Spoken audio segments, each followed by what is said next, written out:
नमस्कार विद्यार्थी मित्रांनो, विजेता करिअर पॉईंटमध्ये तुम्हा सर्वांचं स्वागत आहे। याच्या अगोदर आपण प्राचीन भारताचे प्रश्नांचे 2 व्हिडिओ पाहिलेले होते, तर आज आपण पार्ट 3 पाहणार आहोत, ज्याच्यामध्ये आपण प्राचीन भारताचे सर्व प्रश्न पाहणार आहोत। तर प्राचीन भारतात विचारण्यात आलेले सर्व प्रश्न या व्हिडिओनंतर संपतील। याच्यानंतर मग मी वेगवेगळ्या विषयाचे व्हिडिओ अपलोड करणार आहे। तर पहिला प्रश्न पाहूयात। सातवाहन राजवटीच्या काळात पुढीलपैकी कोणत्या लेणी खोदल्या गेल्या, असा प्रश्न विचारण्यात आलेला होता। तर सातवाहन राजवटीच्या कालखंडामध्ये कार्ले येथे लेणी खोदल्या गेलेल्या होत्या, त्याच्यामुळं चौथा ऑप्शन तुमचं उत्तर ठरणार आहे। तर सातवाहन कालखंडाविषयी अगोदरसुद्धा मी माहिती दिलेली आहे। अगोदरच्या व्हिडिओमध्ये बऱ्यापैकी प्रश्न या घराण्यावर विचारण्यात आले, त्याच्यामुळे डिटेलमध्ये माहिती असणं तुम्हाला गरजेचं आहे।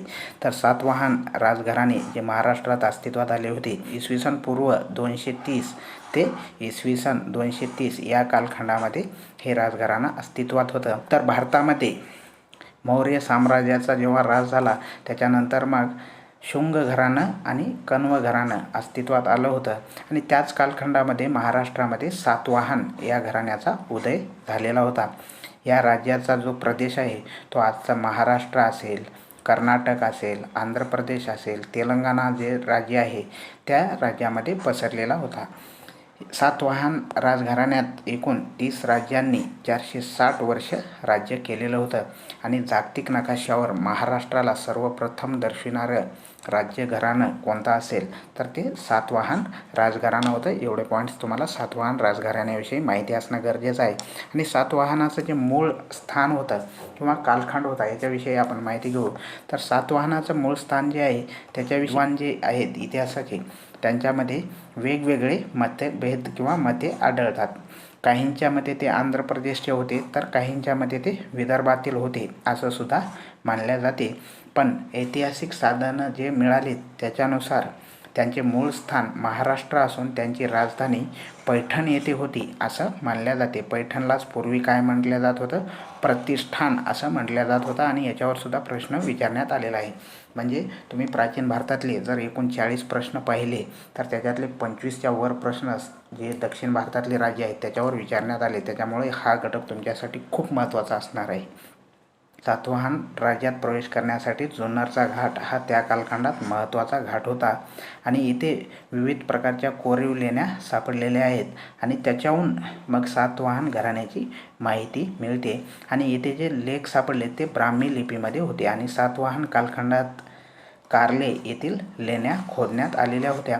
आणि हा जो पॉईंट आहे तो 11वीच्या जुन्या स्टेट बोर्डमधला जशाच तसा विचारण्यात आलेला आहे। तर पहिला प्रश्न आपण पाहिला, त्याच्यानंतर दुसरा प्रश्न पाहूयात। त्याच्या अगोदर सर्वांना जर व्हिडिओ आवडत असतील तर आपलं टेलिग्राम चॅनल आणि विजेता करिअर पॉईंटचं यूट्यूब चॅनल तुम्ही जॉईन करू शकता। खालीलपैकी कोण पहिल्या कीर्तिवर्मनचा भाऊ होता, असा प्रश्न विचारण्यात आलेला आहे। तर कीर्तिवर्मन या राज्याचा जो भाऊ होता तो मंगलेश नावाचा राजा होता। कीर्तिवर्मन यांच्यानंतर तो गादीवर आलेला होता। तर आपण कीर्तिवर्मन असतील किंवा मंगलेश यांच्याविषयी माहिती घेऊ। तर तुम्हाला सुरुवातीला हे माहीत असणं गरजेचं आहे की कीर्तिवर्मन कोणत्या राजघराण्याचा राजा होता। तर कीर्तिवर्मन हा चालुक्य राजघराण्याचा राजा होता। तेव्हाच तुम्ही प्रश्नाच्या उत्तरापर्यंत पोहोचू शकता। कमीत कमी राजघराणं तर माहीत असणं गरजेचं आहे। तर चालुक्य जे घराणं अस्तित्वात आलं होतं ते वेगवेगळ्या ठिकाणी आले होतं, पण बादामीचे चालुक्य मोठ्या प्रमाणात प्रसिद्धीस आलेले होते। त्याच्यामध्ये उत्तर भारतात हर्षवर्धनांचं जेव्हा राज्य होतं त्या कालखंडातच चालुक्य राजघराण्यानं महाराष्ट्रावर 200 वर्ष राज्य केलेलं होतं आणि या घराण्याचा जो मूळ पुरुष किंवा पहिला राजा जो आहे तो जयसिंग होता असं मानले जाते। तरी पण याचा जो खरा संस्थापक आहे चालुक्य घराण्याचा तो पहिला पुलकेशीला मानतात आणि TCSने याच्यावर बऱ्याच वेळा प्रश्न विचारलेले आहेत। पहिला पुलकेशी यांना चालुक्य घराण्याचे संस्थापक आहेत असं TCSनं सांगितलेलं आहे। त्याने 6व्या शतकात सुरुवातीला वाटापी येथे आपली राजधानी स्थापन केली होती। म्हणजे पुलकेशी पहिला यांनी काय केली होती, वाटापी येथे आपली राजधानी स्थापन केली होती आणि याच्यावर सुद्धा प्रश्न विचारण्यात आलेला आहे। जयसिंग नंतर पुलकेशी पहिला गादीवर आला होता आणि त्याच्यानंतर मग पुलकेशी पहिल्याच्या नंतर कीर्तिवर्मन पहिला हा गादीवर आला होता आणि कीर्तिवर्मन पहिला यांच्यानंतर त्यांचा भाऊ जो की मंगलेश नावाचा होता तो गादीवर आला होता आणि त्यांच्यावरच प्रश्न विचारण्यात आलेला आहे. त्यांच्याविषयी आपण माहिती घेऊया. मंगलेश हा कीर्तिवर्मन पहिला यांचा लहान भाऊ होता. कीर्तिवर्मन यांच्यानंतर गादी हस्तगत केली किंवा गादीवर आला होता. याने कलचुरी असतील, रेवते असतील या राजांचा पराभव केलेला होता. यांच्यानंतर यादवी युद्ध होऊन त्यांच्याच घरामधील पुतण्या त्यांचा पुलकेशी दुसरा गादीवर आलेला होता. पुलकेशी दुसरा हा पुलकेशी पहिलाचा मुलगा होता. तर एवढे पॉईंट्स तुम्हाला माहीत असणं गरजेचं आहे आणि यांच्यावर 2 वेळा प्रश्न विचारण्यात आलेला आहे. नंतर आपण तिसरा प्रश्न पाहूयात. तिसरा प्रश्न, चालुक्य राज्यकर्ता पहिला पुलकेशी याने डॅडॅशपर्यंत राज्य केले होते. म्हणजे इथं डायरेक्ट कालखंड विचारण्यात आला आहे.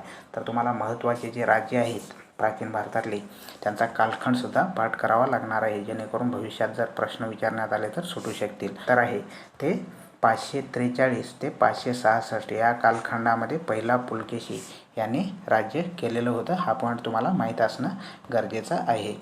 543 ते 566 त्याच्यामुळं दुसरा ऑप्शन तुमचं उत्तर ठरते.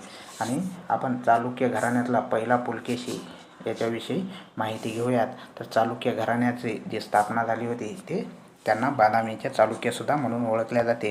उत्तर भारतात हर्षवर्धनाचे राज्य असतानाच त्यांचं राज्य महाराष्ट्रात स्थापन झालं होतं आणि त्यांनी 200 वर्ष राज्य केलेलं होतं. या घराण्याचा मूळ संस्थापक जयसिंग होता, हे अगोदर मी सांगितलेलं आहे.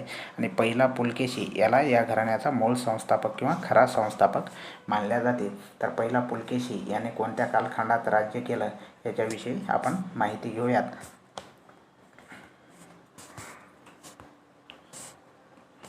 पहिला पुलकेशी याने इसवी सन 543 ते 566 या कालखंडामध्ये राज्य केलेलं होतं. जयसिंग यांचा तो नातू होता. पहिला पुलकेशी हा चालुक्याचा पहिला मोठा किंवा प्रसिद्ध राजा होय. त्याने बादामीचा किल्ला बांधला आणि अश्वमेध यज्ञ करून महाराज ही पदवीसुद्धा त्याने धारण केलेली होती. तर अश्वमेध यज्ञ पूर्वीच्या कालखंडामध्ये करण्यात येत होते, ते केलेला होता. त्याने स्वतःला पृथ्वीवल्लभ आणि सत्याश्रय अशी बिरुदेसुद्धा लावलेली आढळतात. म्हणजे त्यांची बिरुदेसुद्धा तुम्हाला लक्षात ठेवणं गरजेचं आहे. महाराज, पृथ्वीवल्लभ आणि सत्याश्रय अशी बिरुदे त्यांनी धारण केलेली होती. त्याच्यानंतरचा प्रश्न आपण पाहूयात 4 नंबरचा. सातवाहन राजवटीतील सर्वात प्रसिद्ध राजा कोणता होता? तर हा प्रश्न बऱ्याच वेळा रिपीट झालेला आहे. तर सातवाहन राजघराण्यातला सर्वात प्रसिद्ध राजा गौतमीपुत्र सातकर्णी होता. कारण याच्या पूर्वीचे जे राजे आहे तेवढे प्रभावी ठरले नव्हते. गौतमीपुत्र सातकर्णी यांनी मोठ्या प्रमाणात राज्याचा विस्तार केलेला होता. गौतमीपुत्र सातकर्णी यांच्याविषयी आपण माहिती घेऊया. गौतमीपुत्र सातकर्णी यांनी इसवी सन 106 ते 132 या कालखंडामध्ये राज्य केलेले होते. हा या घराण्याचा सर्वश्रेष्ठ राजा होय. सातवाहन घराण्यात मातृसत्ताक पद्धती होती असं मानले जाते. कारण काही राजांनी त्यांच्या नावापूर्वी त्यांच्या आईचं नाव वापरलेले दिसते. उदाहरणार्थ आपण पाहू शकता गौतमीपुत्र सातकर्णी यांनी सुद्धा काय केले तर आईचं नाव आपल्या नावाच्या अगोदर वापरलेलं आहे. यांनी शक राजा नहपान याचा पराभव केलेला होता आणि याच्यावर सुद्धा प्रश्न TCSने विचारलेला आहे. आणि त्याचा नहपान याचा पराभव करून काटेवाड, सौराष्ट्र, माळवा, खानदेश, विदर्भ, उत्तर कोकण इत्यादी प्रदेशावर त्यानं ताबा मिळवला होता. सातकर्णी यांची आई जी होती ती गौतमी बालश्री या त्यांच्या आई होत्या. त्यांनी सातकर्णीचे वर्णन त्रिसमुद्रतोय पीतवाहन असं केलेलं होतं. तर याच्यावर सुद्धा प्रश्न म्हाडाच्या पेपरमध्ये विचारण्यात आलेला आहे. तर त्रिसमुद्रतोय पीतवाहन या शब्दाचा अर्थ काय होतो तर ज्याचे घोडे तिन्ही समुद्राचे पाणी प्यायलेले आहे किंवा ज्याचे वाहन, घोडे म्हणण्याऐवजी तुम्ही वाहनसुद्धा म्हणू शकता, ज्याचे वाहन किंवा त्या काळात वाहन म्हणजे राजाचं काय असणार होतं घोडं. तर ज्यांचे घोडे तिन्ही समुद्राचे पाणी प्यायलेले आहे असा त्याचा अर्थ होतो.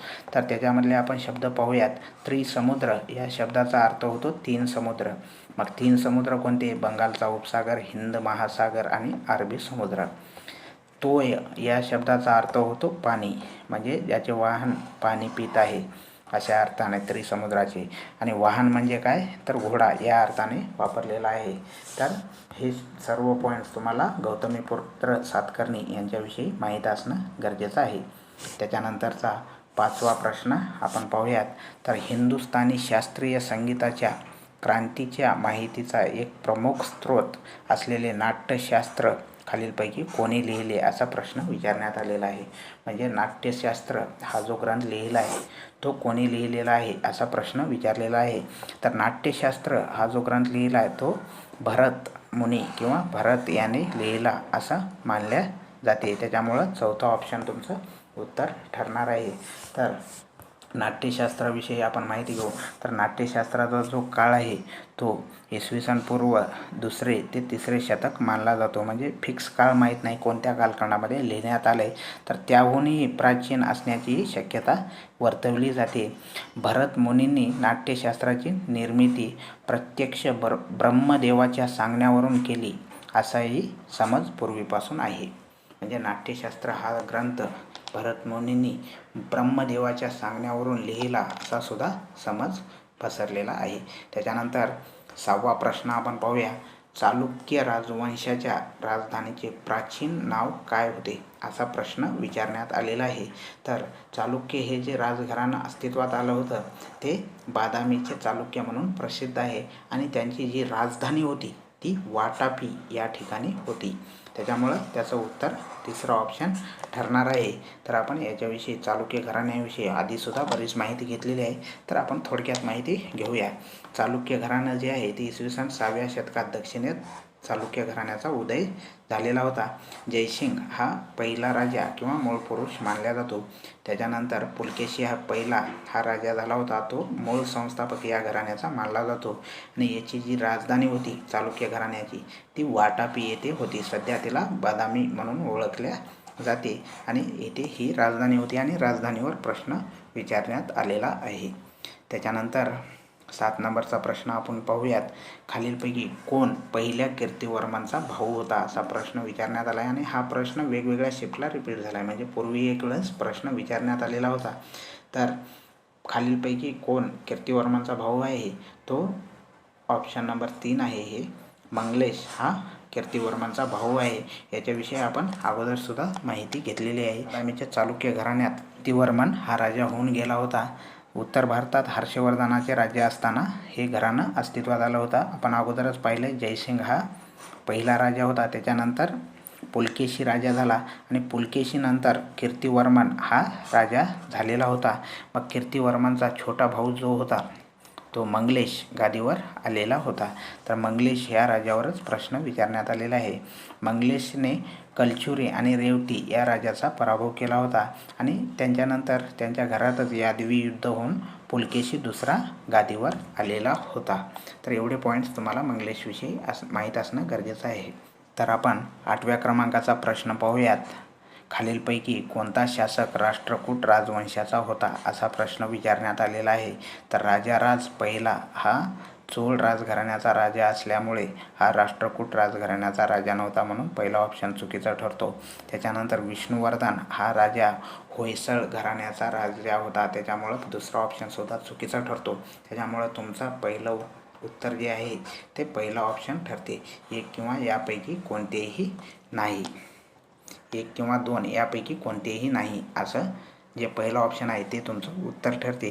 तर याच्याविषयी आपण स्पष्टीकरण पाहूयात. पहिलं ऑप्शन चुकीचं आहे, कारण राजाराज पहिला हा चोळ राजघराण्यातला राजा होता.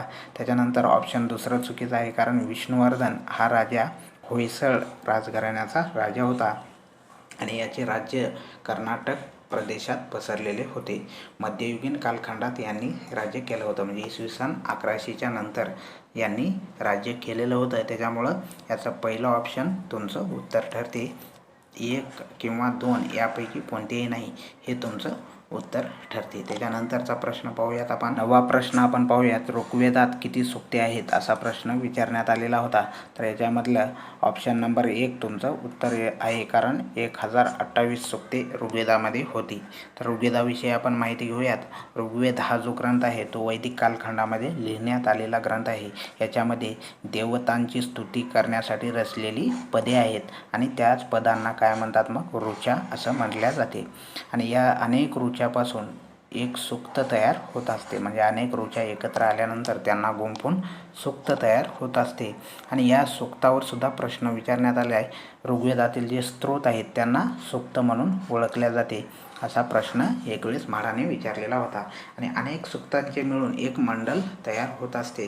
तर ऋग्वेदामध्ये एकूण ऋचा जे आहेत ते 10,462 या ऋचा होत्या आणि 1028 सूक्ते या ऋग्वेदामध्ये होती. आणि याच्यामध्ये 10 मंडल आहेत. हा पॉईंट लक्षात असू द्या, याच्यावर भविष्यात सुद्धा प्रश्न विचारण्यात येतो. ऋचा किती होत्या मग 10,462, सूक्त किती होते 10,028 आणि मंडल 10. ऋग्वेदाच्या 3ऱ्या मंडलात गायत्री मंत्राचा उल्लेख येतो.